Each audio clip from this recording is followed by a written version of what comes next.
مبارک ہو ان حفاظ کو جنہوں نے اس عظیم نعمت کو محفوظ کرنے کے لیے اپنے سینے پیش کی ہے۔ لیکن یہاں پر یہ سلسلہ ختم نہیں ہوتا، آگے اس نعمت کی حفاظت ضروری ہے۔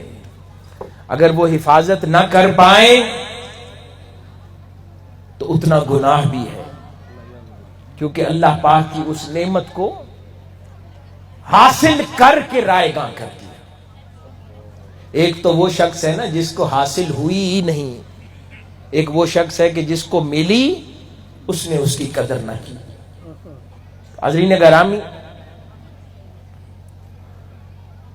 سیدنا فضیل رضی اللہ تعالی عنہ فرماتے ہیں کہ جس شخص کے سینے میں خدا کا کلام یعنی قرآن محفوظ ہے، وہ در حقیقت اسلام کا جھنڈا اٹھانے والوں میں سے ہے، اور اس کے لیے ضروری ہے کہ وہ غیر ضروری اور بیہودہ باتوں میں ملوث نہ ہو۔ جس نے اپنے سینے میں قرآن محفوظ کر لیا، اس کے لیے اب ضروری ہے کہ وہ بیہودہ باتوں میں نہ پڑے، وہ ایسے بے جا غیر ضروری کھیل کود کی چیزوں میں مبتلا نہ ہو جو اسے اللہ اور اس کے رسول سے غافل کر دیں۔ اور باقی لوگوں کے لیے ضروری ہے کہ وہ اس کا احترام کریں کہ جس کے دل میں خدا کی صفت ہے، یہ کوئی عام کتاب نہیں ہے، یہ خدا کا کلام ہے، اور اگر کسی کے سینے میں محفوظ ہے وہ فرماتے ہیں کہ باقی لوگوں کو چاہیے کہ اس کا احترام کریں۔ اور ہمارے ہاں حالات کیا ہے؟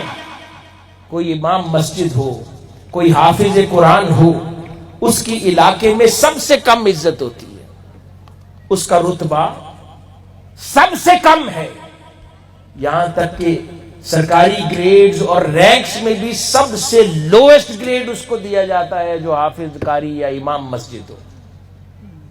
ہم نے کیا بنا دیا؟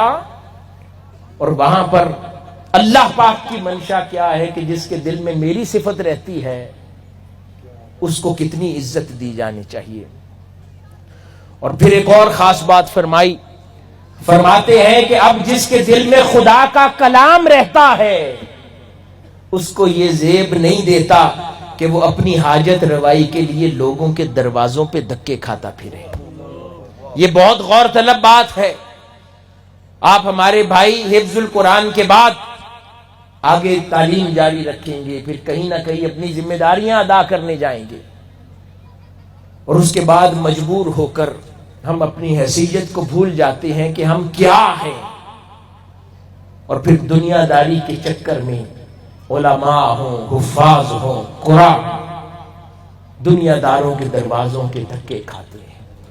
فرمایا اسے زیب نہیں دیتا کہ وہ لوگوں کے دروازوں پہ دھکے کھائے، بلکہ دوسرے لوگوں کو زیب دیتا ہے کہ وہ آ کر اس کی چوکھٹ پر سلام کیا کرے جس کے دل میں کلام الہی محفوظ ہے۔ اور میرے بھائیوں، یہ تب ممکن ہوگا جب آپ اپنے کردار کو ایسا شستہ بنائیں گے کہ لوگ خود آپ کے کردار کی تعریف کر کے آپ کے دروازے پر سلام کرنے آئیں۔ جب آپ خود اپنے آپ کو لوگوں کے دروازوں پر جا کر اپنی قیمت کو گرائیں گے تو پھر آپ کے دروازے پر کوئی نہیں آئے گا۔